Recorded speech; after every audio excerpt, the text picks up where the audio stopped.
MIRROR.3gp proudly presents Common Sense by Thomas Paine. Introduction. Perhaps the sentiments contained in the following pages are not yet sufficiently fashionable to procure them general favor.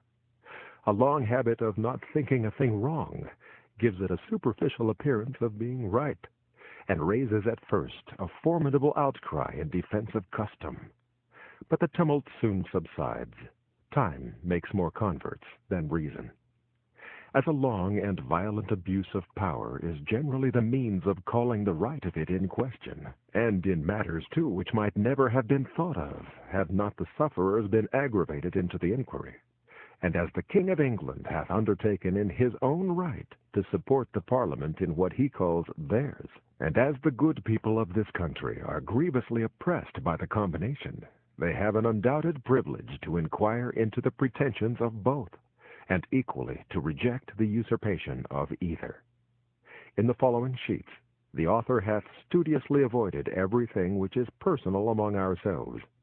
Compliments as well as censure to individuals make no part thereof. The wise and the worthy need not the triumph of a pamphlet, and those whose sentiments are injudicious or unfriendly will seize of themselves unless too much pains are bestowed upon their conversion. The cause of America is in a great measure the cause of all mankind. Many circumstances hath and will arise which are not local but universal, and through which the principles of all lovers of mankind are affected, and in the event of which their affections are interested.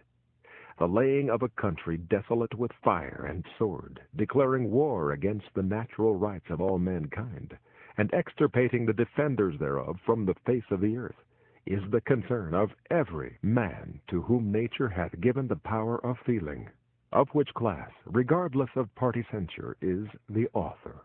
P.S. The publication of this new edition hath been delayed, with a view of taking notice, had it been necessary, of any attempt to refute the doctrine of independence.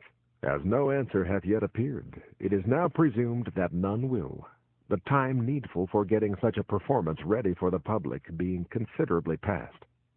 Who the author of this production is wholly unnecessary to the public, as the object for attention is the doctrine itself, not the man. Yet it may not be unnecessary to say that he is unconnected with any party, and under no sort of influence, public or private, but the influence of reason and principle. Philadelphia, February 14, 1776. Of the origin and design of governments in general, with concise remarks on the English Constitution. Some writers have so confounded society with government as to leave little or no distinction between them, whereas they are not only different, but have different origins. Society is produced by our wants, and government by our wickedness. The former promotes our happiness positively by uniting our affections, the latter negatively by restraining our vices. The one encourages intercourse, the other creates distinctions. The first is a patron, the last a punisher. Society in every state is a blessing, but government, even in its best state, is but a necessary evil, in its worst state an intolerable one. For when we suffer or are exposed to the same miseries by a government, which we might expect in a country without government, our calamity is heightened by reflecting that we furnish the means by which we suffer. Government, like dress, is the badge of lost innocence.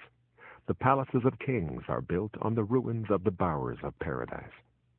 For were the impulses of conscience clear, uniform, and irresistibly obeyed, man would need no other lawgiver. But that not being the case, he finds it necessary to surrender up a part of his property to furnish means for the protection of the rest. And this he is induced to do by the same prudence which in every other case advises him out of two evils to choose the least. Wherefore, security being the true design and end of government, it unanswerably follows that whatever form thereof appears most likely to ensure it to us, with the least expense and greatest benefit, is preferable to all others. In order to gain a clear and just idea of the origin and end of government, let us suppose a small number of persons settled in some sequestered part of the earth.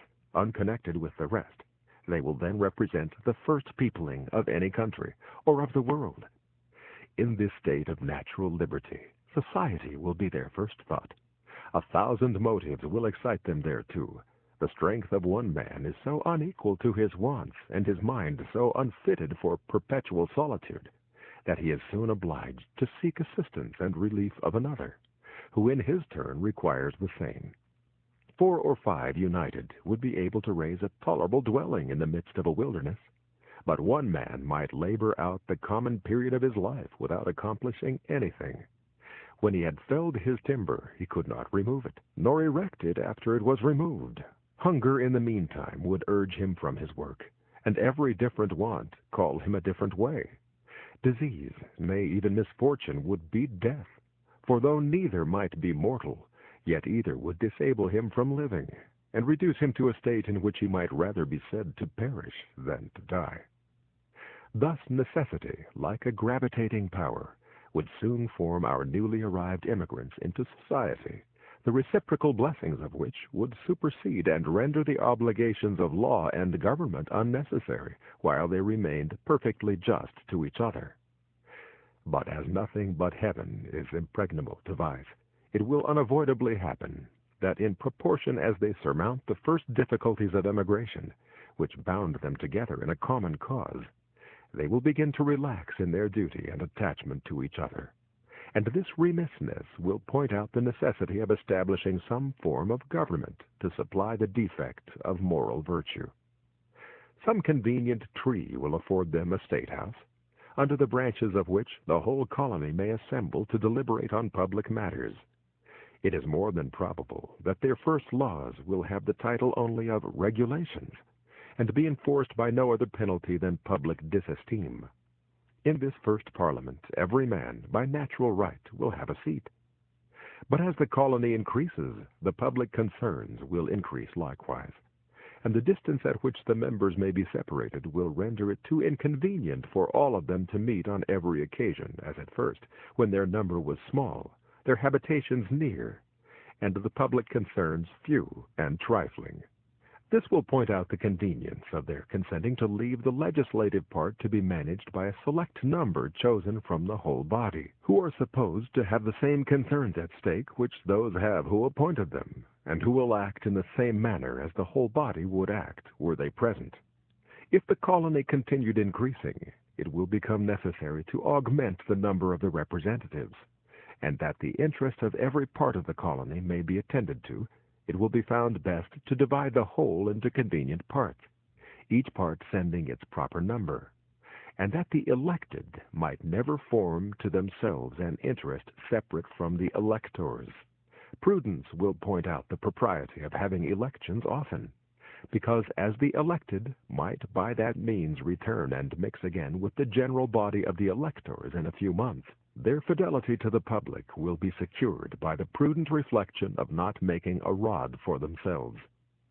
And as this frequent interchange will establish a common interest with every part of the community, they will mutually and naturally support each other.